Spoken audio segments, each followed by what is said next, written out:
Jeff Nippard just defended some of the most obvious fake natties in the industry with one blood test, one, in 2025. It's like showing up to Mr. Olympia with a creatine bottle as proof you're natty. And he didn't just defend them, he pushed all his credibility chips in one pot for that. I've been training since 2004, reviewed over 200 pre-workouts since 2013. I own more tubs than some supplement stores and probably more than your local GNC. I've seen some fake natties come and go faster than my caffeine tolerance on a new pre-workout. But here's what most reviewers won't tell you. Companies send me products hoping I'll create the next viral transformation. They don't care if you're natural or not. They want you to be buying more tubs. My mom watches these videos. She's in Jordan, sweet, caring, apparently thinks creatine is a steroid. Nader, why don't you take creatine like that nice young man in the video? He looks healthy. Mom, that guy has more veins than Google Maps on satellite mode.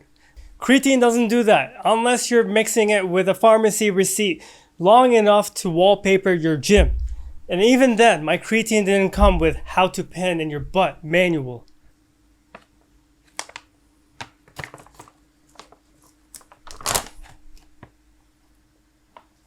This isn't jealousy, this is about honesty. Young lifters are being sold a dream that doesn't exist unless you've got a pharmacy sponsorship. When someone like Jeff puts his stamp of approval on it, they believe it, no questions asked. Look, I tried pro hormones twice, back in 2016, 17, I wasn't even muscular then, just fat and out of shape. But you know what happened? Not much, because I had terrible training and diet. But these teenagers, they're claiming better results naturally than I got with actual hormones. A blood test is just a snapshot. You can pass one while fully loaded. It's like checking your bank account after selling your couch. Looks great for a day, but reality hits hard after. It's also the testing equivalent of giving your friend the exam questions ahead of time. At this point, you could tell me that this turns you into Michael Heron, and some people would nod.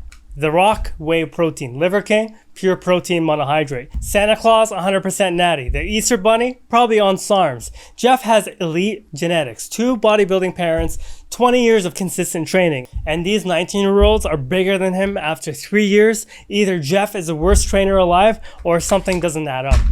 This fake natty culture isn't just ego, it's marketing. Unrealistic physiques sell more supplements, programs, more overpriced PDF secrets. I've been inside this industry for 12 years. Companies love desperate customers chasing a fantasy, but you know what sells most supplements? Fake natty transformations.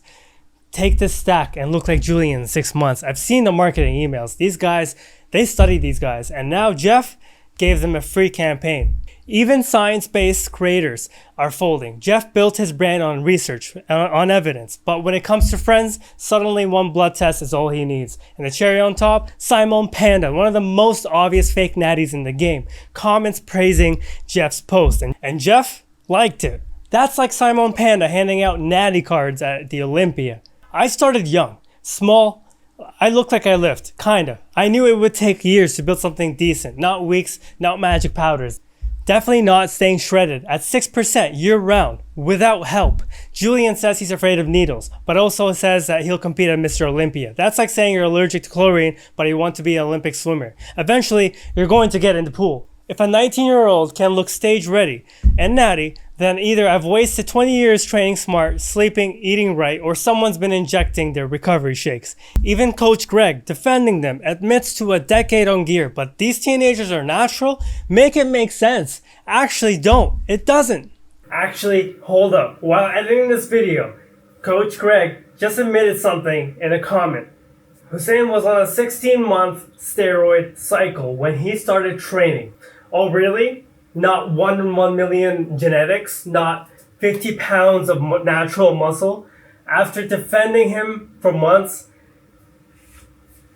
the same guy who said he chooses to believe that they're natural just admitted the truth. Sometimes the lies collapse faster than expected.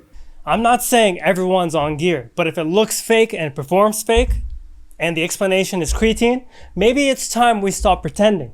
No hate. Just honesty, because that's the only thing left in fitness that's actually natural. Unless you count my pre-workout smoothies, which might be more dangerous than half the cycles out there. Subscribe if you want more truth in the gym or chaos in the blender.